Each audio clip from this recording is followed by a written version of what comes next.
السلام عليكم ورحمة الله وبركاته. أحمد الله العظيم نصلي ونسلم على الرسول الكريم أما بعد.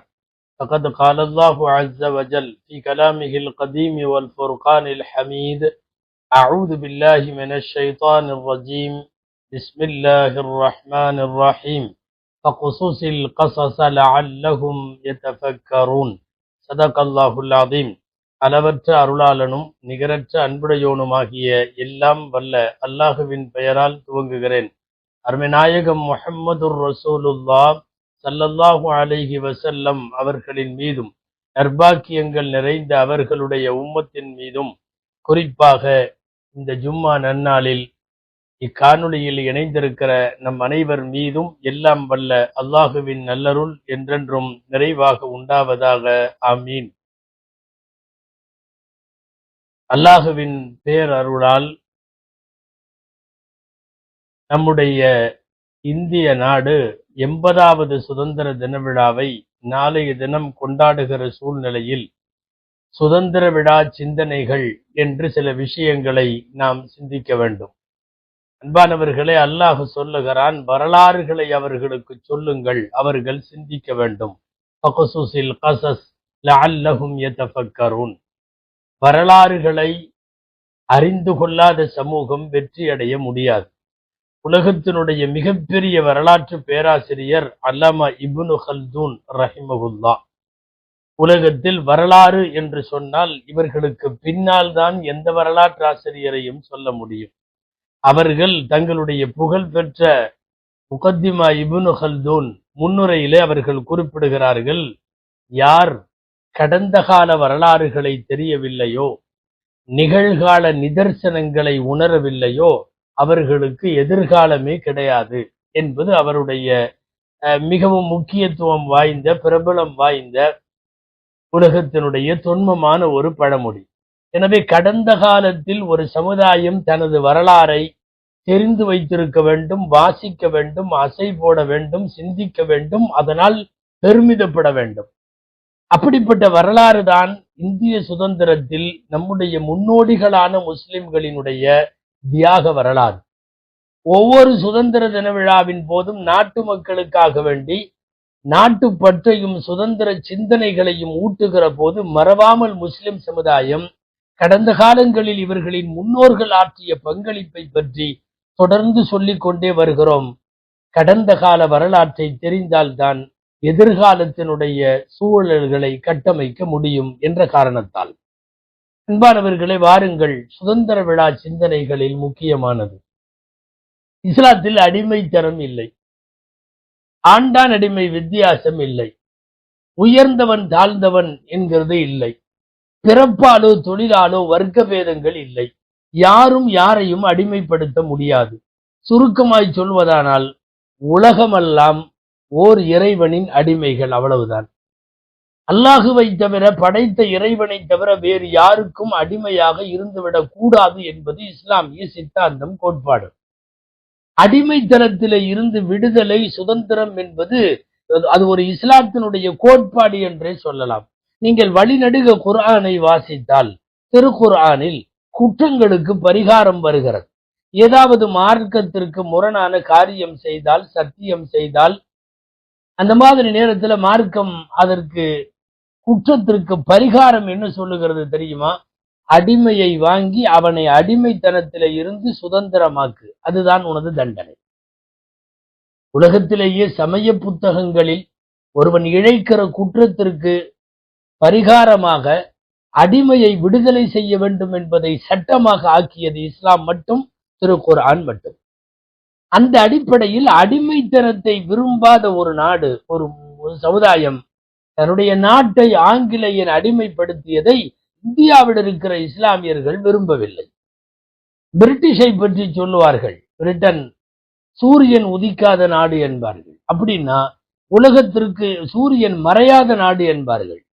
அதாவது உலகத்துல எங்க போய் சூரியன் போயிட்டு இருந்தாலும், எந்த நாடா இருந்தாலும் பிரிட்டனுடைய கண்ட்ரோல்.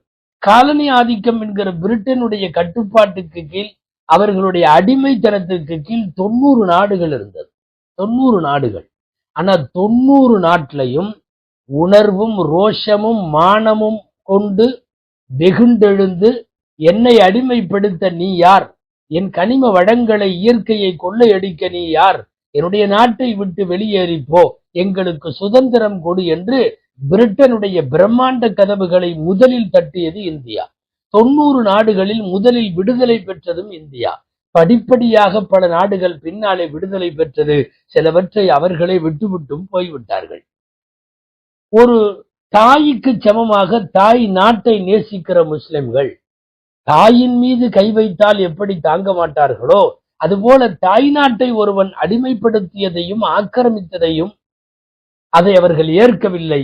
எனவே மூர்க்கத்தனமாக ஆங்கிலேயர்களோடு போரிடுவதற்கு இந்த நாட்டில் முதலும் முக்கியமுமாய் துணிந்தவர்கள் முஸ்லிம்கள் என்பதுதான் வரலாறு. இந்தியாவினுடைய சுதந்திரத்தை பொறுத்தவரை அடுத்த தலைமுறைக்கு இந்த வரலாற்றை சொல்ல வேண்டும் என்பதற்காக இதையெல்லாம் பதிவு செய்கிறோம். பல விஷயங்கள் ஆண்டுதோறும் நீங்கள் செவிமடுத்து செய்திகளாகவும் இருக்கலாம். கிட்டத்தட்ட இந்தியாவினுடைய அத்தனை பள்ளிவாசல்களினுடைய ஜும்மாவின் மெம்பர் மேடைகளில் சுதந்திர முழக்கம் பேசப்பட்டது. பல்வேறு சமயங்களின் ஆலயங்களில் கூட சுதந்திரத்தினுடைய வேட்கையை ஊட்டினார்களா என்பது நாம் அறியோம். ஆனால் முஸ்லிம்களினுடைய வெள்ளிக்கிழமை புனித தொழுகையில் அவர்களின் முக்கியமான ஜும்மா தினத்தன்று அந்த மெம்பர் மேடைகளில் இந்தியாவிற்கு சுதந்திரம் வேண்டும், அதற்கு நாம் எதையும் இழக்க தயாராக வேண்டும் என்கிற சிந்தனையை பள்ளிவாசல்களின் மெம்பர் படிக்கட்டுகள் இந்த நாட்டில் உயர்த்தியது. அந்த குரலை ஒலித்தது. நாடு முழுக்க பல்லாயிரம் மார்க்க அறிஞர்கள், இஸ்லாமிய மார்க்க அறிஞர்கள், உலமாக்கள் என்பவர்கள் ஆங்கிலேயர்களால் கொல்லப்பட்டு ஷஹீதாக்கப்பட்டார்கள். புதுடில்லியிலே மட்டும் 500 உலமாக்களின் சடலங்கள், சிலது கழுத்தறுத்து தொங்கவிடப்பட்டது, சிலது தீ வைத்து கொளுத்தப்பட்டது, சிலது கடலிலே தூக்கி எறியப்பட்டது என்று டெல்லியினுடைய அதை சுற்றி இருக்கக்கூடிய உலமாக்களின் தீர தீர தியாகங்கள் எண்ணிலடங்காது. இப்படிப்பட்ட தியாக வரலாறு இந்திய சுதந்திர போருக்கு பின்னாலே ஒளிந்து கிடக்கிறது. எல்லாரும் நினைப்பது போல் 1947 சுதந்திரம் என்றால் ஏதோ ஒரு 40 வருஷமா போராட்டம் நடந்து ஜெயிச்சதாக நினைத்து விடக் கூடாது. இது 200-300 வருஷத்தினுடைய போராட்டம். முதலாக சுதந்திரம் வேண்டும் என்று ஆங்கிலேயனுக்கு எதிராக இந்த மண்ணில் ஒலித்த முதல் குரல் 1757. நாம் இப்ப 2026 இருக்கோம். சுதந்திரம் 1947 கிடைச்சது. 1907 நாம் பேசுவது 1757. சற்றேற குறைய 200 ஆண்டுகளுக்கு முன்னாலே வங்காள சிங்கம் சிராஜுத்தௌலா என்பவர் ஆங்கிலேயனை அச்சுறுத்தினார், கிடுக்கி பிடி போட்டார், வெளியேற வேண்டும் என்று நிர்பந்தித்தார். உலகத்தில் எத்தனையோ நாடுகளின் வீரர்களை கண்டெல்லாம் பயப்படாத பிரிட்டிஷ் சிராஜுத்தௌலாவை கொண்டு நடுங்கியது என்பதுதான் வரலாறு. 1757 நவாப் சிராஜுத்தௌலாவினால் தொடங்கி வைக்கப்பட்ட சுதந்திரத்தினுடைய அந்த முதல் பொறி பற்றி கொண்டது 100 வருஷமாக. 1857 வருகிற போது மன்னர் பகதூர் ஷாவெல்லாம் களத்தில் இருக்கிறார், வீதியில இறங்குகிறார். வெள்ளையனை விரட்டிய தீர்வோம் என்கிற கோஷ முழக்கத்தோடு பகாதூர் இறங்கியதெல்லாம் 1857. ஏறத்தாழ அவர்களெல்லாம் போராடி 100 வருஷத்திற்கு பின்னாலே தான் சுதந்திரம் கிடைத்தது. சுதந்திரம் பெறுவதற்கு 100 வருஷத்திற்கு முன்னாலே 1857 அந்தமானுடைய சிறைகள் முழுக்க 90% அந்த சிறையிலே முஸ்லிம்கள் இருந்தார்கள். இந்த வரலாற்று ஆசிரியர்கள் எழுதி தருகிற தெளிவான செய்தி. மசூம்தார் என்று சொல்லக்கூடிய ஒரு வரலாற்று ஆசிரியர் சொல்லுகிறார், நான் அறிவேன், மால்டா சிறையில் சந்தித்திருக்கிறேன். 20-30 வருஷமாக அங்கேயே வாழ்ந்து மறைந்த மடிந்த முஸ்லிம் தலைவர்கள் மால்டா சிறையில இறந்து போனார்கள். ஒருவன் போய் 2-3 வருஷம் போயிட்டு வெளியே வந்துட்டாவே சிறை சென்று விட்ட செம்மல் அப்படி இப்படின்னு எல்லாம் சொல்றதுக்கு இடையில நாட்டின் விடுதலைக்காக, சொந்தத்துக்காக அல்ல, அவர்களுடைய ஏதோ வாய்க்கால் தகராறு அல்ல, இந்த நாட்டிலிருந்து நீ வெளியே போக வேண்டும், இந்தியாவிற்கு சுதந்திரம் வேண்டும் என்று சிறை கொட்டடிகளில், அதுவும் மால்டாவினுடைய சித்திரவதை சிறைகளில் 20-30 ஆண்டு காலங்கள் இறந்து வெளியே வராமலேயே மூத்தானவர்கள் நிறைய பேர். அல்லாமா ஃபசுல் ஹைதராபாதி போன்றவர்கள், மௌலானா லியாக்கத் அலி போன்றவர்கள் இவங்கெல்லாம் வெளியவே வரல. பல்லாண்டுகள் சிறையில இருந்து சித்திரவதை அனுபவித்து அப்படியே இறந்து போனவர்கள் என்று பார்க்கிறோம். அந்த சிறைக்கு யாருடைய பேரை வச்சாங்க தெரியுமா? பின்னாலே வந்த சங்கிகள் சாவர்கார் பெயரை வைத்தார்கள். RSS தலைவர் சாவர்கார் 1913 ஆங்கிலேய பிரபுக்களுக்கு மன்னிப்பு கடிதம் எழுதி கொடுத்துட்டு, நீங்க என்ன சொன்னாலும் கட்டுப்படுறோம்னு சொல்லி, ஏறத்தாழ அடிமைத்தனத்தின் உச்சகட்டத்தில் கருணை மனு போட்டு தப்பிச்சு வெளியே வந்த ஆளுடைய பேரை மால்டாவில் 90% சிறை கொட்டடிகளை நிரப்பிய முஸ்லிம்கள் இருந்த அந்த சிறைக்கு அவர்களுடைய பெயர் என்பதுதான் மிகப்பெரிய இந்த நாட்டினுடைய துரதிர்ஷ்டம். அன்பானவர்களே, 80வது சுதந்திர தின விழாவை இன்றைக்கு கொண்டாடுகிற நேரத்தில் நாம் யோசித்து பார்க்கிறோம். இந்திய முஸ்லிம்கள் இந்திய விடுதலைக்கு என்ன செய்தார்கள் என்பதற்கு வேறு சாட்சியெல்லாம் தேவையில்லை. டெல்லியில் இன்றைக்கும் பிரம்மாண்டமாய் நின்று கொண்டிருக்கிற இந்தியா கேட் தூணில நீங்கள் போய் பார்த்தால் அங்கே சுமார் 95,300 பேர், சுமார் 1,00,000 பேர், யார் யாரெல்லாம் சுதந்திர வேள்வியில் இறந்து போனார்கள் என்று பட்டியல் இருக்கிறது. 95,300 பேர்ல அங்க நீங்கள் போய் பார்த்தால் தெரியும் 61,945 பேர் முஸ்லிம்கள் இன்றைக்கும் இருக்கிறது. அதை எடுக்க முடியவில்லை, அப்படிப்பட்ட ஒரு வரலாற்று தொன்மம். ஆனால் இந்தியா கேட்டை பார்க்கிற உலகத்தின் எந்த நாட்டினரும் சொல்லுவார்கள், இந்த நாட்டு விடுதலை முஸ்லிம்களால் சாத்தியப்பட்டது.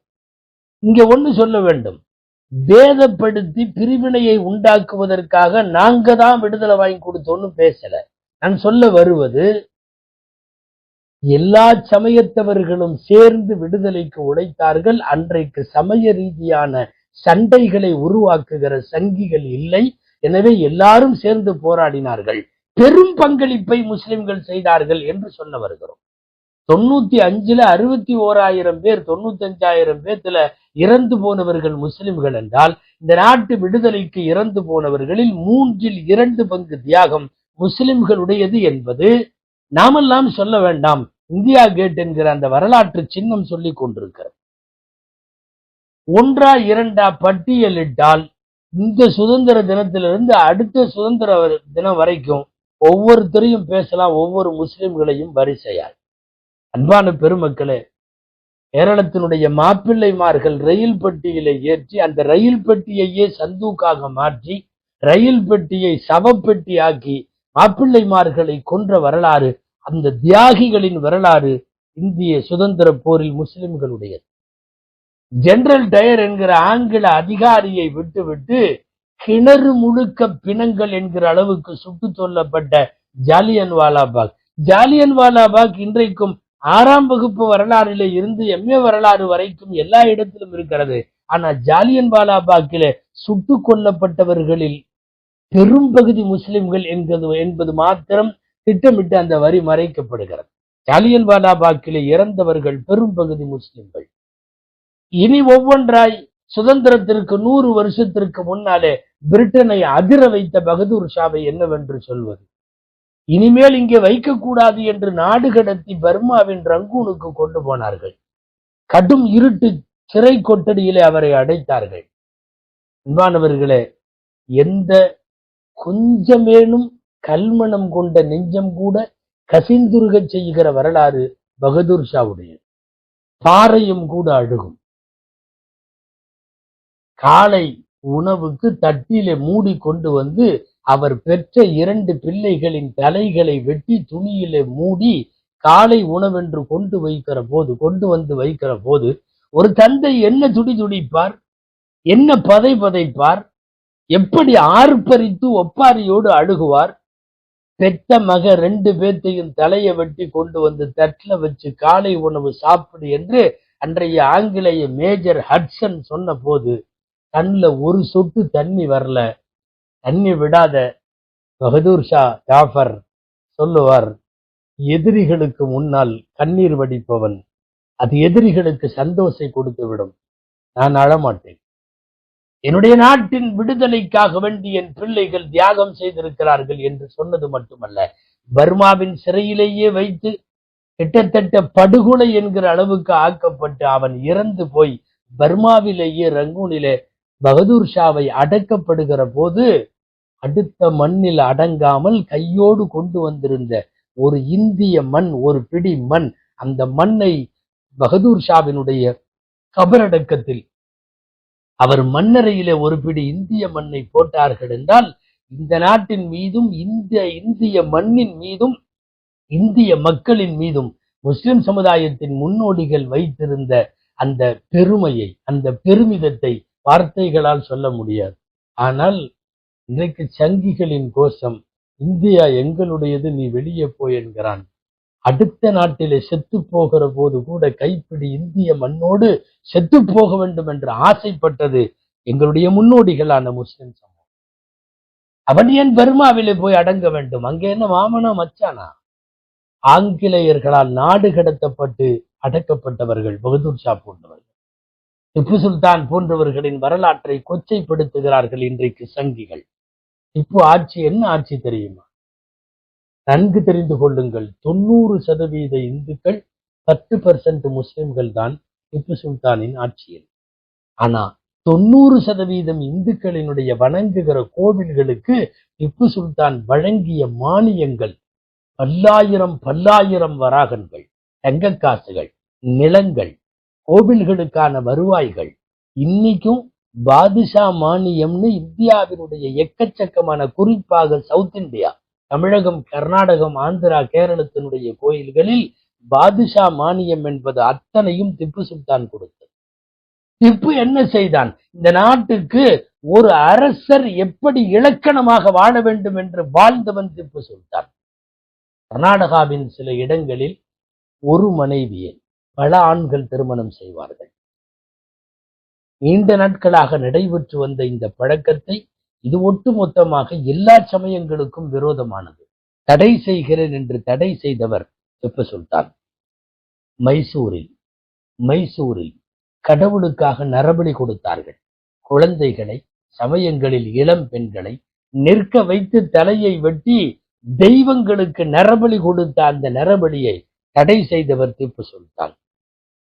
யாராவது குழந்தை பிறந்தவுடன் கோவிலுக்கு நேர்ச்சி செய்துகிறேன் என்று நேர்ச்சி செய்துவிட்டு கொண்டு வந்து கோவிலிலே விட்டுவிட்டு போகிற தேவதாசி முறை, அந்த தேவதாசி முறையை ஒழித்து அதற்கு தடை என்று கையெழுத்து போட்டது திப்பு சுல்தான். மலபாரினுடைய ஓரப்பகுதிகளில் பெண்கள் ரவிக்கை அணிய முடியாது, ரவிக்கை அணியக்கூடாது. தாழ்த்தப்பட்ட மக்களை அப்படி வைத்திருந்தார்கள். ரவிக்கை அணுவதற்கு அனுமதிக்கான, ரவிக்கை அணியலாம் என்கிற சட்டப்பூர்வமான அனுமதியை பெற்று தந்தது திப்பு சுல்தான். இன்றைக்கு வரையும் முடியாமல் நாமெல்லாம் போராடி கொண்டிருக்கிற பூரண மதுவிலக்கு அமல்படுத்திய பெருமைக்குரியவன் திப்பு சுல்தான்.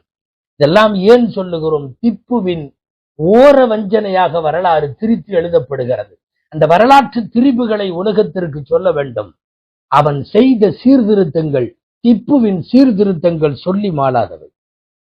ஆங்கிலேயனுக்கே தெரியாத விஞ்ஞானம், ஆங்கிலேயனோடு போர் செய்கிற போது ராக்கெட் தொழில்நுட்பத்தை முதலாக 18வது நூற்றாண்டிலேயே பயன்படுத்தியவன் திப்பு சுல்தான். இன்னைக்கு வரைக்கும் ஆங்கில உலகம் வியந்து போகிறது. பல கிலோமீட்டர் தூரத்திற்கு ராக்கெட் பயன்படுத்தி துல்லியமாய் எதிரிகளின் இலக்குகளை தாக்கிவிட முடியும் என்கிற கண்டுபிடிப்பு எந்த சயின்டிஸ்டையும், எந்த லேபிலையும், எந்த விஞ்ஞானத்தையும் இல்லை. முதல் அதை செய்தது திப்பு சுல்தான். சமீபத்துல கூட ஸ்ரீரங்கப்பட்டினம் உள்ளிட்ட பகுதிகளில், திப்பு சுல்தான் வாழ்ந்த பகுதிகளில் ஒரு கிணத்துக்குள்ள இருந்து நூற்றுக்கணக்கான ராக்கெட்டை வெளியே எடுத்தாங்களே. திப்புவின் காலம் என்றதிலே குறிக்கப்பட்டிருக்கிறது. அன்பானவர்களை, விரிவாக போய்விடும் என்பதால் திப்புவின் வரலாற்றை சுருக்கமாய் சொல்லுகிறேன். ஜனாதிபதி அப்துல் கலாம், முன்னாள் ஜனாதிபதி APJ அப்துல் கலாம் எழுதிய நூல் அக்னி சிறகு. அக்னி சிறகுல அப்துல் கலாம் ஒரு செய்தி எழுதுகிறார். நாசா விண்வெளி மையத்திற்கு நாடு கடந்து, கண்டம் கடந்து நாசா விண்வெளி மையத்துக்கு அவர் அழைக்கப்பட்டிருந்த போது அங்க பார்த்தா விண்வெளி மையத்தின் முகப்பில் ஒரு சித்திரம், ஓவியம் அழகாய் வரையப்பட்டிருக்கிறது. ராக்கெட்டை எதிரிகளை பார்த்து ஒரு 10 பேர் அப்படியே படை சூழ செலுத்துவது போல உற்று அந்த படத்தை பார்க்கிறார். அவர்கள் ஆங்கிலேயர்களை போல இல்லை, அந்த ராக்கெட் எரிகிற ஆளுகள் எல்லாமே ஆசியன் கண்ட்ரீஸ்ல இருக்கிற ஆளுக மாதிரி இருக்கு. விவரங்களை விசாரிக்கிற போது நாசா விண்வெளி மையத்தில் சொல்லுகிறார்கள், உங்கள் நாட்டின் திப்பு சுல்தான் பிரிட்டனுக்கு எதிராக முதலாக ராக்கெட்டை பயன்படுத்திய ராக்கெட் தொழில்நுட்பத்தை தந்தவன். எனவே அந்த திப்புவை பெருமைப்படுத்த உலகத்திலேயே இன்றைக்கு பெரிய விண்வெளி ஆய்வு மையம் என்று சொல்லுகிற நாசாவின் வாசலில் நான் அதை பார்த்த போது திப்பு சுல்தானை நினைத்து பெருமைப்பட்டேன், புல்லரித்து போனேன், சிலிர்த்து புலகாங்கிதம் அடைந்தேன் என்று அக்னி சிறகுல எழுதியிருக்கிறார் அப்துல் கலாம். திப்புவை சங்கிகள் இங்கே வரலாற்றை மாற்றுகிறார்கள். திப்பு போல் ஒரு சீர்திருத்தவாதி இல்லை. இந்திய விடுதலை போரில் கடைசி வரைக்கும் ஆங்கிலேயனால் அவரை கொல்ல முடியவில்லை. துரோகமாய் வரவழைத்து பின்னாலே இருந்து துரோகத்திலேயே காட்டி கொடுத்த துரோகத்தால் திப்பு கொல்லப்பட்டான். திப்பு கொல்லப்பட்டதற்கு பிறகு திப்புவின் இறந்த சடலத்தின் மீது நின்று கொண்டுதான் ஆங்கிலேயர்கள் India is our country, India இனி எங்களுடையது என்று சொன்னான். அதாவது திப்பு உயிரோடு இருக்கிற வரை இந்தியா அவர் கண்ட்ரி என்று அவனாலே சொல்ல முடியவில்லை.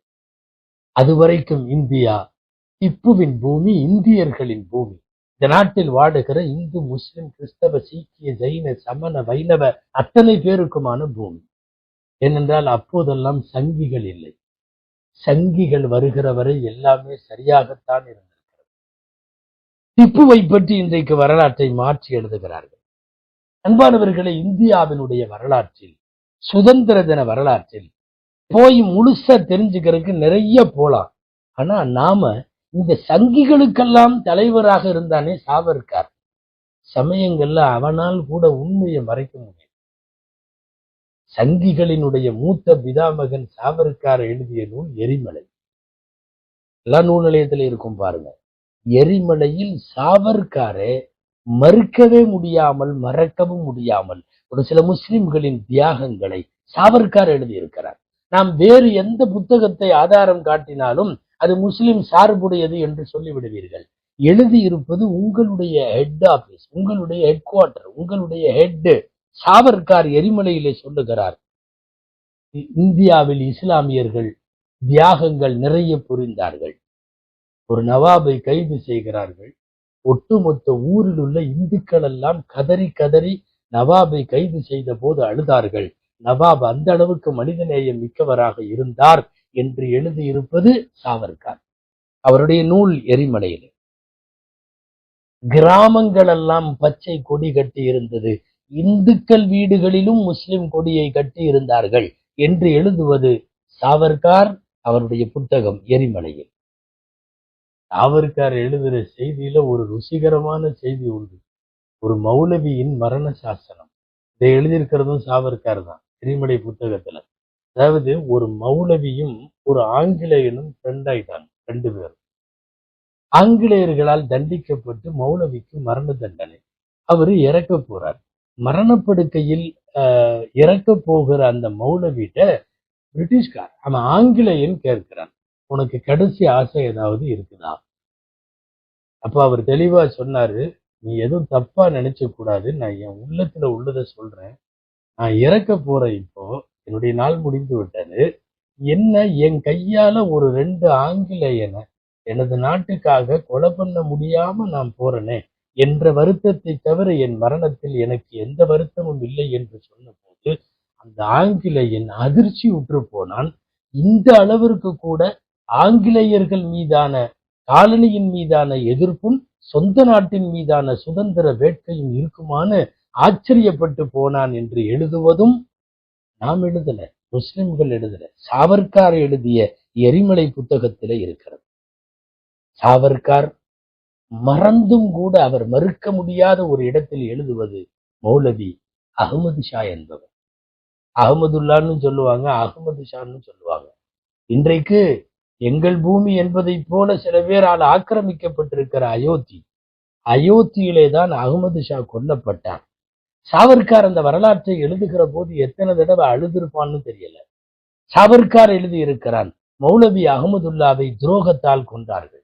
அயோத்தியின் அரசரை சந்திக்க அப்பாயின்மெண்ட் கேட்டப்போ, ஆளை விட்டு கேட்டப்போ அவரையே வர சொல்லுன்ட்டாங்க. அரச முறையில் சந்திக்க வந்தவனை வாயில் கதவை மூடிட்டாங்க. அகமது ஷா யானையோடு வந்தவர் யானையை விட்டு மோதச் செய்தார். அந்த மிகப்பெரிய ராட்சச அரண்மனையின் கதவை யானை மோதி மோதி மோதி இன்னும் ஒரு தடவை இடிச்சா கதவை விழுந்துருங்கிற அளவுக்கு வரும்போது அந்த அரசன் ஜெகநாத் சிங் அவனுடைய தம்பியை விட்டு சுட்டு கொன்றார்கள் அகமது ஷாவை. அப்புறம் ஆங்கிலேயன்ட்டு தெரியப்படுத்தினாங்க, நாங்க சுட்டுட்டோம், அகமது ஷா அவுட்டு என்று சொன்ன போது ஆங்கிலேயன் அடைந்த ஆனந்தத்திற்கு அளவே, இந்தியாவே செத்து போன மாதிரி அவனுக்கு ஒரு ஃபீலிங். மௌலவி அகமதுல்லா செத்தப்போ அப்ப சொன்னா, அகமதுல்லாவோட தலையை மட்டும் அறுத்து அயோத்தியில நடுவுல வைக்கணும், ஏதாவது ஒரு கம்பியில சொருகி 50,000 உனக்கு. அன்னைக்கு 50,000, இன்னைக்கு 50 கோடிகளை தாண்டும் அது. அதற்காக வேண்டி மௌலவி அகமதுல்லாவினுடைய தலையை அறுத்து கொண்டு வந்து கம்பியில சொருகி, ஆங்கிலேயனுக்கு எதிராக இனி எவன் மூச்சு விட்டாலும் இந்த மாதிரி தண்டனை தான் காட்டுறதுக்கு கொண்டு வந்து சொருகியவர்கள் அயோத்தியில் அப்போது ஆண்டு கொண்டிருந்த இந்தியர்கள். அதாவது ஆங்கிலேயனுடைய கைகூலிகள் துரோகத்தால் அகமதுல்லாவை கொண்டார்கள். அகமதுல்லா போல இந்தியாவிற்கு பிரியமான ஒரு வீரனை நான் பார்க்கவில்லை என்று எழுதுவது நாம் அல்ல, சாவர்கர். உங்களால் கூட மறக்க முடியாத இந்தியாவினுடைய தியாகங்கள் முழுக்க முழுக்க முஸ்லிம்களால் அந்த தியாகங்கள் எல்லாம் எழுதப்பட்டிருக்கிறது. தாருல் உலூம் தேவபந்தினுடைய உலமாக்கள், அல்லாஹ் அக்பர், நீ மால்டா சிறைக்கு கரெக்டா யாரு பேராவது வைக்கணும்னா ஷேகுல் ஹிந்த் மஹமூதுல் ஹசன் ரஹ்மத்துல்லாஹி அலைஹி பேர் தான் வைக்கணும். பல்லாண்டு காலங்கள் அங்கே இருந்தவர்கள். நீங்க வரலாறு கேள்விப்பட்டிருக்கலாம், குளிப்பாட்டுறப்ப இடுப்பு பகுதியில சதை இல்லை, சித்தட்டுன்னு சொல்றமே பின்புறம் எல்லாம் ஒண்ணும் இல்லை, வெறும் எலும்பு. திரும்ப திரும்ப தீயினாலும் மின்சாரத்தாலும் புட்டுக்கட்டைகளாலும் மஹமூதுல் ஹசன் தேவபந்தினுடைய பெரியவர் அவர் அடிக்கப்பட்டார். இன்னைக்கு மால்டா சிறைக்கு சாவர்கார் பேரான். ஆனா உண்மை தெரியுமா, இந்த பத்தாவா இந்த மஹமூதுல் ஹசன் ரஹ்மத்துல்லாஹி அலைஹி அவர்கள், ஷேகுல் ஹிந்த் அவர்கள் மால்டா சிறையில இருந்து ஆங்கிலேயர்கள்னால வெளியே வர்றப்போ சில பேர் வெளியே வர்ற அவரை வரவேற்கிறதுக்கு நின்னாங்கல்ல, அதுல ஒருத்தர் காந்தி. அதாவது காந்தி எல்லாம் சுதந்திர போராட்டத்தினுடைய அத்தியாயத்தை எழுத ஆரம்பிக்கிறதுக்கு முன்னாடியே தேவபந்து உலமாக்கள் சிறை சென்றார்கள். ஹுசைன் அஹமது மதனி ரஹ்மஹுல்லா ஒரு தடவை அல்ல, பல தடவை கொத்து கொத்தாக வருஷ கணக்கில் உள்ளே இருந்தவர்கள். 12 ஆண்டு காலம் மக்காவில இல்மையெல்லாம் கற்று வந்த மிகப்பெரிய மேதை ஹுசைன் அஹமது மதனி. பின்னால 1954 இந்திய அரசாங்கம் பத்மபூஷன் விருது கொடுத்தது. யாருக்கு? ஹுசைன் அஹமது மதனி ரஹ்மத்துல்லாஹி அலைஹி. வடநாட்டினுடைய எக்கச்சக்கமான உலமாக்கள், தமிழகத்துல எக்கச்சக்கமான கொடை வள்ளல்கள், மார்க்க அறிஞர்கள், சொல்லிக்கிட்டே போலாம்.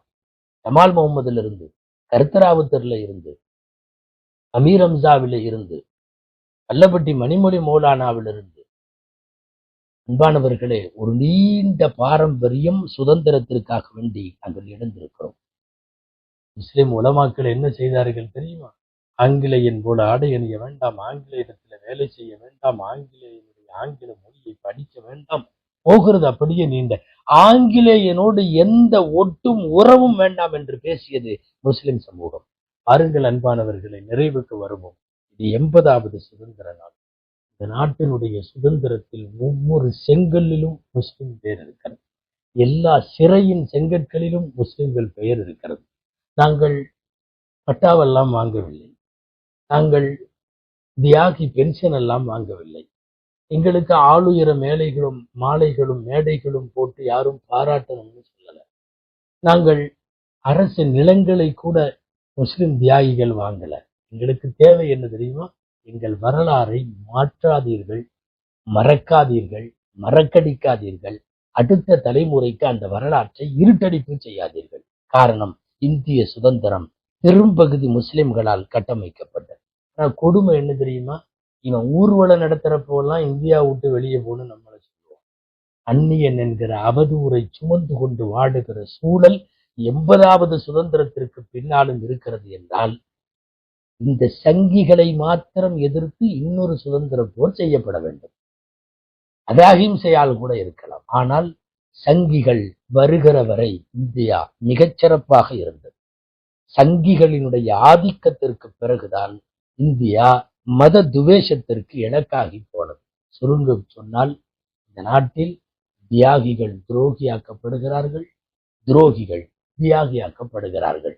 இந்த விழிப்புணர்வை ஏற்றுக்கொண்டு தொடர்ந்து இந்த நாட்டின் அடுத்த தலைமுறைக்கு சுதந்திர தினத்தின் தியாகங்களை, முஸ்லிம்கள் ஆற்றிய தியாகங்களை சொல்லிக்கொண்டே வாருங்கள்.